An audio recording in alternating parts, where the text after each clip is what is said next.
Let's take the conversation forward and welcome on board Devina Mehra. And who better than her to throw light on how the year gone by has been, and more importantly, what lies in the year ahead. Devina, hi, morning. Always good to be chatting with you. But first, let's analyze how it's been personally for you the year gone by with your funds doing so well. And you've managed to really wade both sides on the way up and, for India on the way down as well, I should say, and including the volatility that it came about with. Thank you. Thank you for having me, and Happy New Year in advance to everybody at your end as well as the viewers. May it be a great year, a prosperous year, a blessed year for everyone. Yes, I mean, 2024 was a good year, even though, as always, we were conservative. So we did not go towards the small caps, micro caps, and manage volatility. So this year we spent, I think, 1.5% on hedges because we saw volatility several times in the year, but each time it was short-lived, which was good. But as I say, insurance doesn't go waste just because you didn't get hospitalized that year. So it's been a good year. The flip side of the good year and the good times we've been having in general, I mean, barring the very last few weeks, has been that the expectations for investors, particularly new investors, but even some old investors, have run ahead of expectations. I mean, I have people coming and telling me that I don't want great returns. The 30% is good enough for me. So if you can triple in 3 years, which I said, yes, it has happened, but doesn't mean that it will happen every 3 years. And the only thing certain with taking high risk is that you're running the risk of high losses. High returns are not certain. So I think and especially this year, when not just the good stocks, in fact, good stocks probably less than the riff-raff have gone up. So that's the lesson that probably is the investors may not have learned, especially investors who come in the last few years and who have seen nothing but the market going up. Yeah, that's the problem, right? Because since those COVID lows, we've been just so spoiled with the kind of parabolic returns that the market has given you. I mean, anything that you touched up until, last year that did give you good returns without even sort of thinking about it. But how do you then prep brace investors, Devina, who are anticipating that 30% kind of return even going forward? How do you sort of gear them up and prep them up for the year ahead? You think they need to firstly begin with hunkering down their expectations? Because what happened in the last 4 years is not going to replicate itself in the next. Right. So one thing you must remember also is that why we had that bull run from the COVID lows. So we have this impression that Indian equity market should give you about 15, 16% because that's been the long-term compounding. But in between, there was a whole decade, that 2010 to 20 decade, where returns were very subnormal. So if you had put in 100 rupees in 10 years, it would have become 230 rupees when fixed deposits alone would have given you something like 200. So you got no returns for being in equity market. I mean, contrast that with the 80s, where at the beginning of the decade, if you put in 100 rupees, it would have become 700. So that's what created the room for the bull market. And I've been looking at long-term rolling returns, 10 years, 5 years, etc. So we are still not at any extreme end. So the risk of a sustained crash is only when you are at extreme ends. That I do not see. But for investors, I would say that if you have made money in a lot of money in some areas which look very frothy, get out of that and get into a steadier portfolio. But I would not recommend that you go into cash for whatever is your equity allocation. Don't have 100% of your assets in equity, but whatever is your equity allocation, remain invested because you may not catch the exact bottom. So people who've been sitting on the sidelines and saying, I will put in more, or I'll put in when the market goes down or there's a correction. My question is that, have you invested? Because there's also a risk to not being invested. Like this year, as I said, we bought hedges because we foresaw a volatility in March, in June. So volatility happened, but for a very short period. So if you'd gone into cash, we would have missed out that brilliant up move we've had. So be in a steady, conservative portfolio, but remain invested. That would be my recommendation.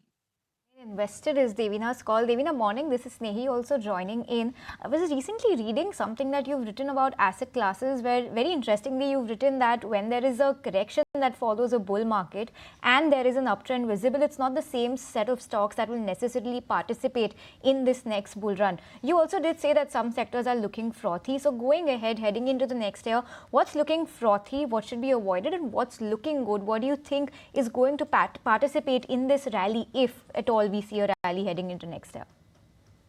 You're so right, Sneha, that the thing is that, again, new investors don't know this, that even if the market goes up, very often the stocks that fall are not the stocks that go up in the next uptrend. And this is, you can see this because there are only about 4,000 odd stocks that trade in the equity markets, and listings have been many times more. So not only do stocks not go up, a lot of stocks just disappear into the blue yonder. So many more stocks. And like in 1990s, there were years when there were 1,200 IPOs and 1,300 IPOs, and many of those stocks have just disappeared. So always remember that. That's why I'm saying be in a steady portfolio. Because also in many of these smaller stocks, it's really impossible to have an effective stop loss when they fall like a stone. There are no hedges available because the only liquid hedge is on the Nifty, which doesn't move along with that. Coming to the sectors, I would not like to give a one-year outlook because we actually look at everything on a quarterly basis, and we will be doing the rebalance because the quarter is getting over in the next 10, 15 days. So this may change. As of now, where we are overweight has been pharma and healthcare, IT services, and auto components. So these are things where we are clearly overweight. A sector we were overweight for a very long time, for 3 years, was capital goods and industrial machinery, where we are now underweight. So, so most people discovered that sector only about a year or a little more than that in 2023. But we were overweight from October 21. Now we are underweight. So that's the way. I mean, banks and lenders, we are normally underweight. The only year we were market weight to overweight was 2022. Not that, I mean, they're looking particularly bad as of today, but I'm just saying that that's a sector we are generally underweight. Then things like energy, power, paints, durables, those are things we've been underweight. But that's normally a resultant of a bottom-up pick using our artificial intelligence and machine learning system. So that would be the broad pattern as of today. But every quarter we look at everything as that if we had cash today, where would we be? Where are the best bets today? And that's how we invest. Point taken. So paints and some of those capital goods is where you have turned a bit underweight, but you talked about being overweight on IT, and I see in some of your portfolios, TCS, Infosys, Oracle Financial Services make it to the list. Why sticking to the large cap and not the mid cap, which have actually outperformed? Yes, we had little more mid caps a few quarters ago. Now the weightage has become little more towards the large caps in IT. So I think a year ago we would have had more mid caps in IT. Now it's different. Okay, so turned a bit. As far as financials are concerned, the latest talk of the town is that there is no differentiation left as such as far as the banks are concerned, because they're all hit by those asset quality issues. Deposit growth is lagging, and now credit growth will come under pressure as well. But at the same time, the valuations look comfortable. I do see SBI in some of your portfolios, but what about the other large private banking names? We do have some of the private banks as well.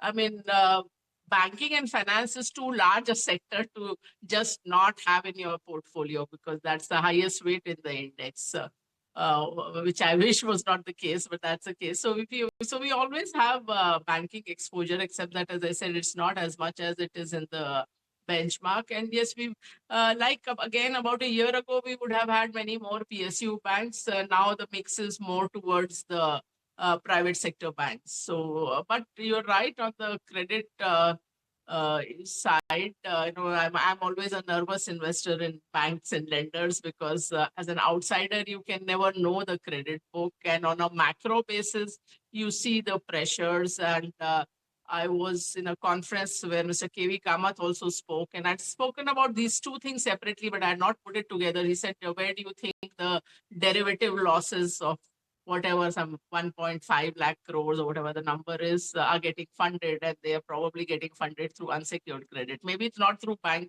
but through this fintech and NBFCs, but they're getting funded somewhere in the credit system. So that was like a light bulb moment for me. Fair point. Even at the other thing is this entire slowdown which is currently taking place. And, it's sort of a double-edged sword because on the other hand, you also have the currency sort of whacking you. While the FIIs have made a bit of a comeback, I mean, you can see why, they would be sort of not just...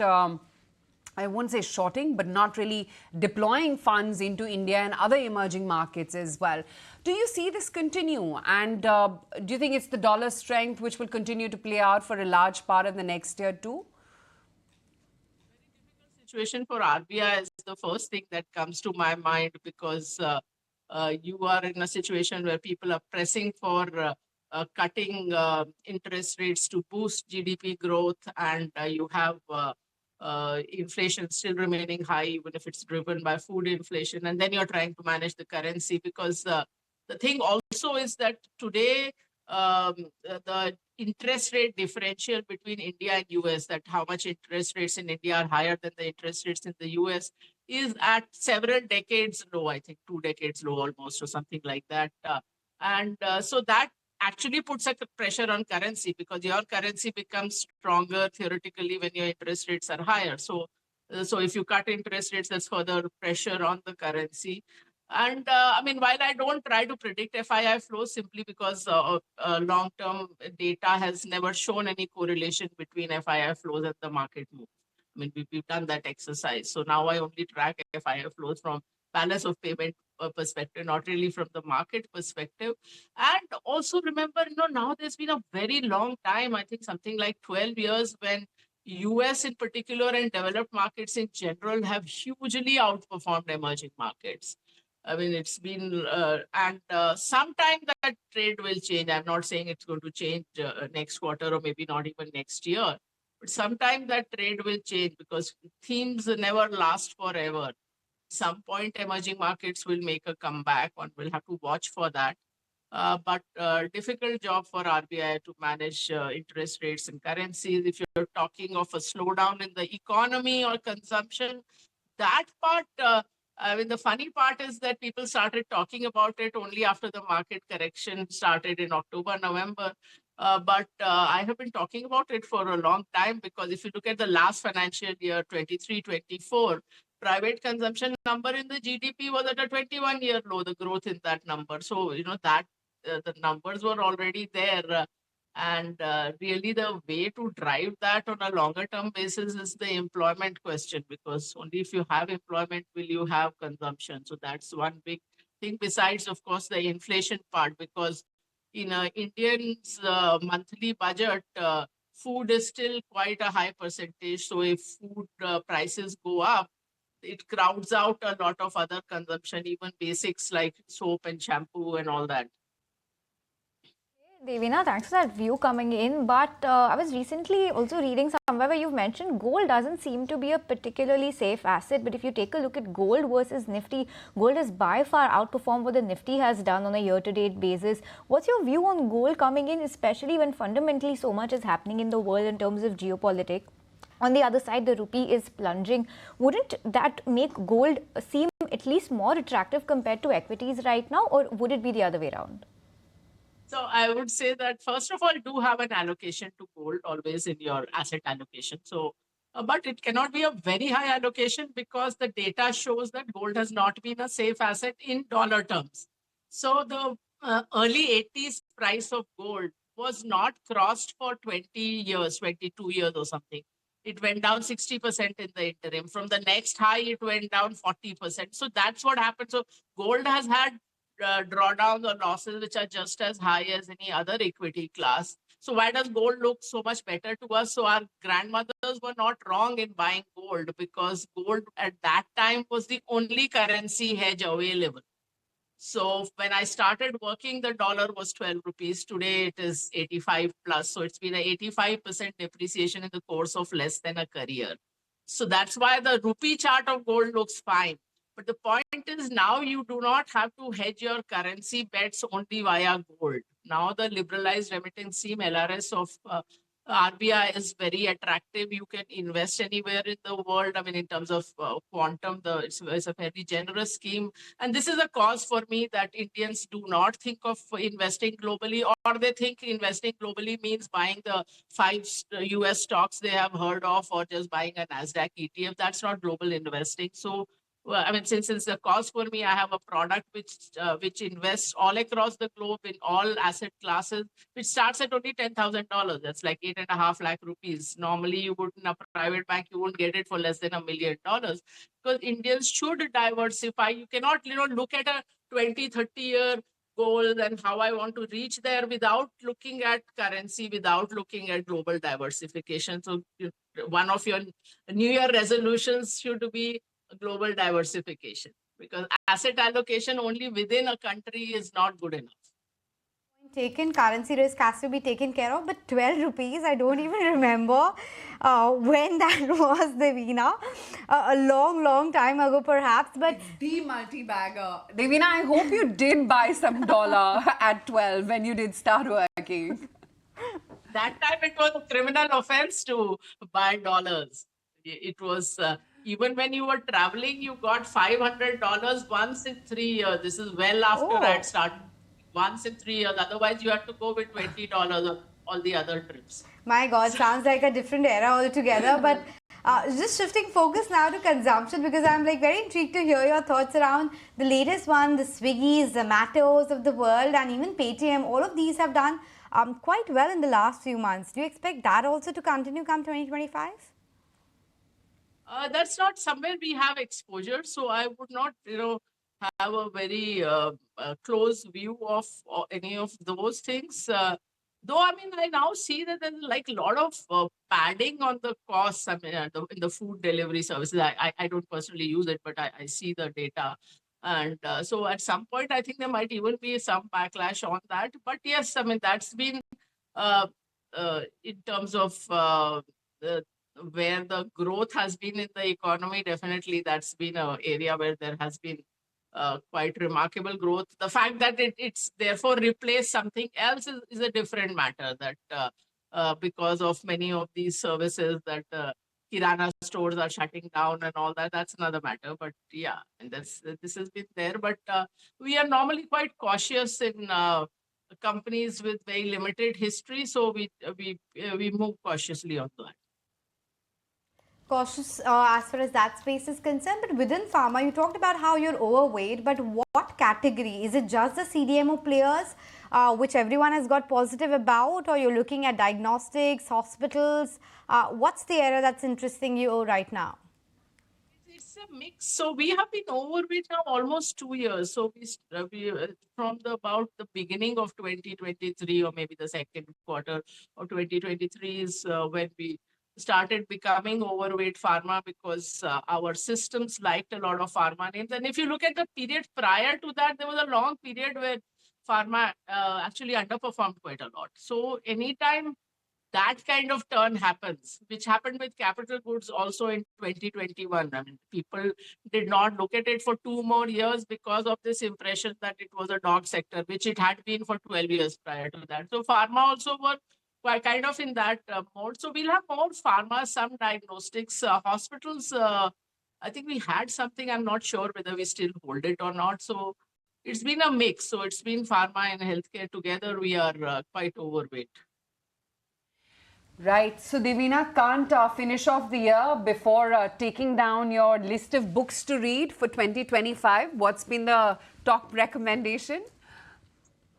Oh, I mean, my all-time recommendations are always Daniel Kahneman's 2 books, Thinking Fast and Slow and Noise, and also, other books which talk about how your own brain trips you up, particularly in investing and managing your portfolio. But this year, one of the interesting books I read was Business Adventures by John Brooks. So this is a book both Warren Buffett and Bill Gates mention as one of their all-time favorites. And it's really business stories from 1930s to 60s. And you'd say, why would you want to read like kind of old business papers? But the point is, human nature does not change. So there are like a lot of parallels that you can draw with what happened later, what still happens. Another book, very slim book, which I think every investor should read, is John Kenneth Galbraith's Short History of Financial Euphoria. And it's beautifully written, and it talks about how bubbles form. And also it says that every time a bubble bursts, we want to find some villains. But actually, even the person on the street who was too greedy, who wanted these outsized returns, is also to be blamed. So remember that. Devina, very quickly also give us an outlook of what your new book is going to be. We hear you're coming out with a book in January, just a few days from now. Give us a sense of what the book is about. So this is about all that I have learned in and from the markets in 30 odd years. So it is about, it's something which I think will resonate both with the new investors as well as the veterans, because my whole thing has been to examine everything from first principles, including the things which people think are kind of the mantras of the market, like invest in only your circle of competence. And so I have examined everything, that what works, what doesn't work, what you should think about, and which are the mantras which are actually myths, and what are the investing mantras I think you should have. And a lot of interesting, you can say almost like blogs on investing, on various aspects of investing. So I think it will be quite an interesting book. It's really my lifetime's learnings that are there. So I think it should be interesting for people to read. And I've made it quite simple so that you don't have to be a finance expert, barring, a couple of chapters which you can skip. It's targeted at people who may not have a background in finance. Very interesting. Looking forward to reading that one. It's always a pleasure to speak with you, Devina, and I'm sure the book will do really well with a lot of insights for our viewers as well. Thanks so much for joining us, and wishing you the best in 2025. Thank you. Thanks. If you like this video, then like, share and subscribe to ET Now.